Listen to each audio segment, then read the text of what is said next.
Few people seem to have noticed that it's now possible to use a Figma design in Bolt.New.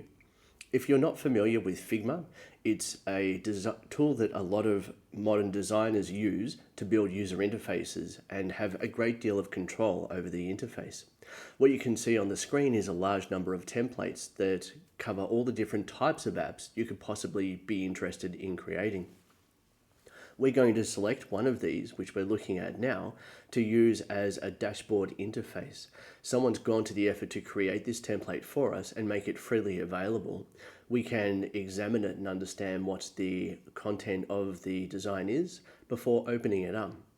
And what you can see is that it's very possible to modify the design at a very low level of detail. We have a lot of control over the font, over the contents, over the layout, over the colors, the styles, and the designs. We can move elements very, very easily around the screen.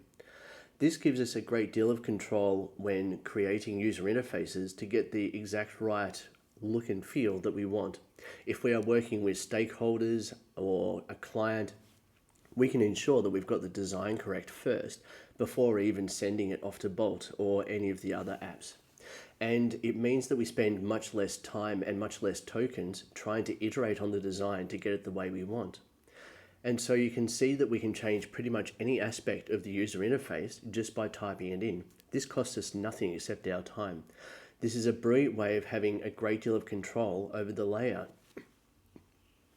What you're going to see in a moment is we will upload this Figma design into Bolt.New, and it's going to use it to construct the user interface that will then build our functionality for us. So you simply take the URL for the Figma design that you've chosen and you import it into Bolt.New. Bolt.New then fetches the information from the design and it figures out what it needs to do to generate that code. Now, the way that Bolt.New creates applications is called single page applications. And that means rather than having lots and lots and lots of different web pages that it steps through, it loads all of them into one single design. What Bolt.New is looking for is a single frame inside the Figma template or design. And so if you have multiple frames, which is multiple screens inside your Figma, then it's possibly going to choose the wrong one. So it's essential that you only have one main frame, which means one main screen in there.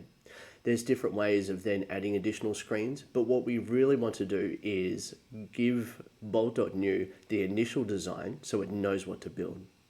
Now, very quickly, we've sped this up to make it faster for you. You can see that Bolt.New has taken that design from Figma and is constructed the code for it. And we're now opening it up in a pop-out to have a look at it in a full screen. We can see that most of the elements are there, but also that they haven't quite been laid out correctly, and there's a lot of white space that hasn't been used very well. So at this point, we now start to prompt the Bolt.New to give it instructions about how we want it to improve the design. What we have done is we've bypassed a large number of tokens we would have used to try and iterate on the design to get to the point that it is now.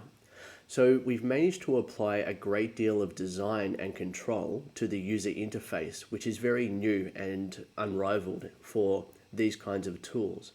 AI typically produces UIs that are not fantastic using very base cascading style sheets. Here we are telling it exactly how we want to look, and we're leaving it up to the app, the Bolt.New, to figure out how to build that for us. So here we can see that it has matched the interface design from the original Figma template. Hopefully this gives you some information about how you too can benefit from using a Figma template in your app design.